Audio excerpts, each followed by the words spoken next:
Well, look who's here, journalist and author. He worked on the Twitter files, broke a lot of stories there.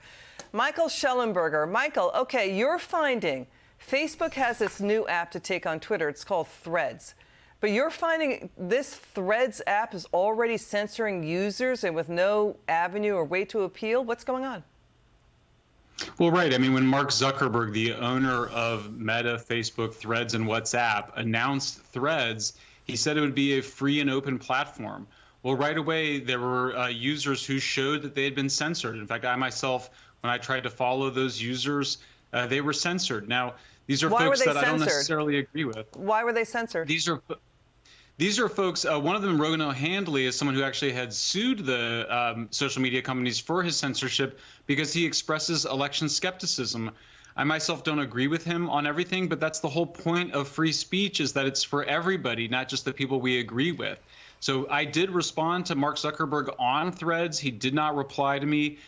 We have tried to get in touch with Facebook for years now. They will not respond. So this is secretive censorship, and there's no right of appeal. There's no way for anybody who's being censored on those platforms to make their case and to try to get off the blacklists. So this is going to be a big story in the days ahead. This is not going to go away, Michael.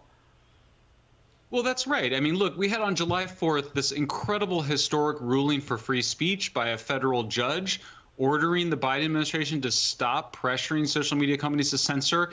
One day later, there's Mark Zuckerberg up with Threads that's censoring users and doing so secretly without right of recourse. So I think that Congress needs to act. Taxpayers give social media companies special liability protections. Yes, they're private companies, but if they don't, Section 230 protections from liability should come with the requirement that they be transparent about the decisions they're making and give the people that they're censoring the right of appeal. Yeah. And look, Facebook and Meta it's a massive conglomerate. If they succeed, they're going to have 80% of the social media and messaging market outside of China and Russia. That's about as close to a monopoly as one can imagine. Yeah, and and also really Zuckerberg's charitable foundation did a lot of work on the election. So if they're anywhere near to censoring any debate about what goes on with our elections, that's a danger zone for Mark Zuckerberg. Airbnb rentals. So you're from San Francisco. You wrote about the problems of San Francisco. There's a lot of misinformation about Democrat and liberal policies ruining cities.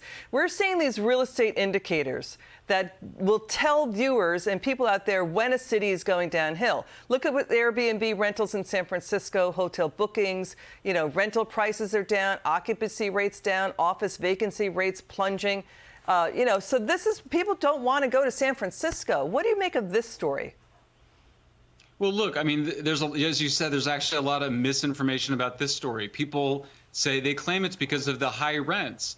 It's not. It's because, first of all, the current mayor demanded the defunding of police.